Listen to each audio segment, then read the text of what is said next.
All right, Trevor. So not many of us know. I don't know. You just taught me, but I didn't know before you taught me. What's the difference between a residential property and a commercial property? The difference between what folks consider to be a residential property and a commercial property is one unit, actually. Residential and commercial, those are the two big separations in investment property. Residential property is a single-family home, duplex, triplex, or fourplex. As soon as you hit a quote-unquote fiveplex, or a 5-unit building, it becomes a commercial property. Now, why is that? It seems like there'd be some kind of cool answer for this, but it's simply because how the banks decide on their loans. So if you go to a bank and ask for a residential loan, that would be like a Fannie or Freddie or FHA loan. First-time buyers program actually works for the purchase of up to a 4-unit building, fourplex, as long as you're living on the property. So if you go to the bank and ask for a commercial loan, they're going to say, well, where's your apartment building, right? So it's going to be a 5-unit or above. A bank will not write a commercial loan for a 4-unit, and they will not write a FHA or first-time home buyers loan for a 5-unit or above.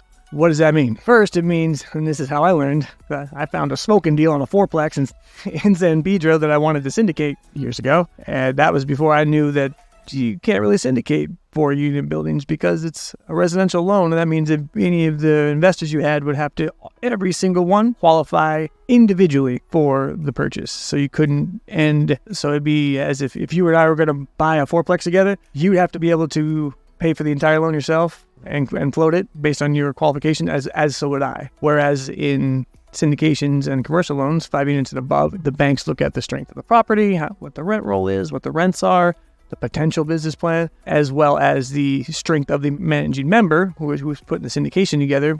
But the managing member doesn't have to be what's called recourse. Not all the time, meaning the managing member doesn't have to personally guarantee the loan. For all residential loans, again, 4 units and below, must be personally guaranteed.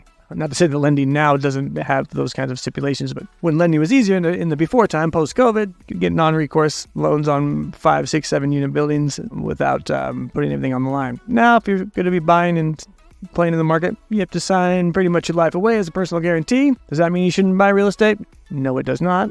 When's a good day to buy real estate? Today. It's just how you buy it. So one more piece to that. Inside commercial, it has a further subdivisions of types of properties. So once you get to your commercial sector, there's then multifamily, which is apartment buildings. There's industrial, which is pretty much big box distribution centers, tilt-up construction, big squares where Amazon shipping distribution centers as such. Really hot market right now, actually. And then there is office space, which is, think, high-rise tower downtown. There's retail space, which is storefronts, different than office space.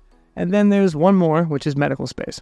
Each one of these have different types of code classifications with the cities and different types of requirements for management. Aspiring investors out there, when you hear the word commercial broker, real estate broker, you want to then ask, what do you specialize in?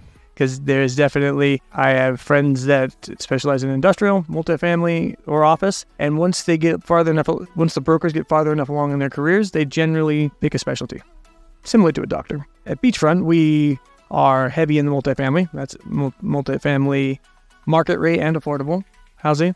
Our secondary is what we would call the office retail space, industrial space. Medical is not our deal, and neither is short-term housing, which is kind of over here in the world of investment property. Hopefully that answers your question. I think that clarifies it for you. The short answer is 4 units and below, residential. 5 apartment units and above, commercial. Yeah, that's interesting, because I just thought residential meant people sleeping in it, period. Most do, right. Most do, right. And each one of those has a different type of insurance on it. Like an apartment building has a different type of insurance than a retail space, than an office space, than a medical space. Parking requirements are different and then you have different municipalities. The rules are different for every city. And then you go to state, same thing. Yeah. So you really want to check into the type of asset class you're investing in. And investors themselves, me included, tend to specialize as well, because you get to know types of properties. And you can go even further into multifamily. I know investors that only invest in rent control properties. Why, I have absolutely no clue. I think they're either geniuses or straight insane. But they just buy rent control asset classes in multifamily. I have other clients that only buy storefront, office storefronts. All they buy and all they ever buy. They're afraid of multifamily because there's a lot of laws. Big difference between multifamily and office and retail. There are no fair housing laws applied.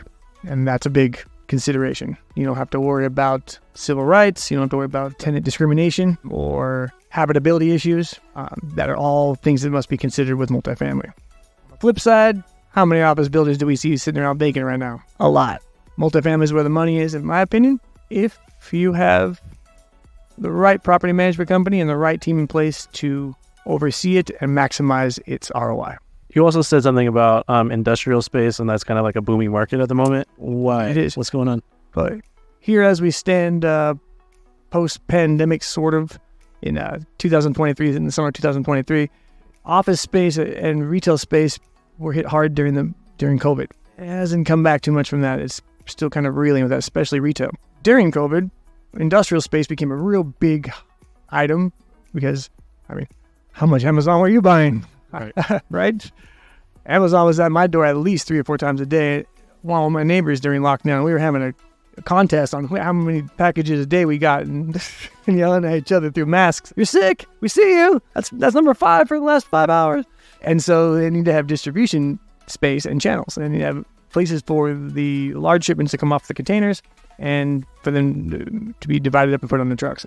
And there is not much of that space in Los Angeles. There's been a lot of repurposing, just no more land. So we had to go further and further out. So retail or industrial space has been trading for historic highs, if it does trade. Most of the time, folks are just sitting on them. And they're triple net leases, one big box, and the owners are in a good spot. Getting into the industrial space right now would be the hard part because there is very little inventory. And if that is your bag, industrial ownership, or want to get into that, there's where you need to find the industrial brokerages or broker who has the off-market industrial spaces that aren't listed, no one knows about yet. And you need to work those relationships. Not an easy thing to do when you're first starting out. That is what would be required in order to find an actual, not killer deal, we're just talking about a plain vanilla good deal over a long amount of time for the industrial space. And that's all for today.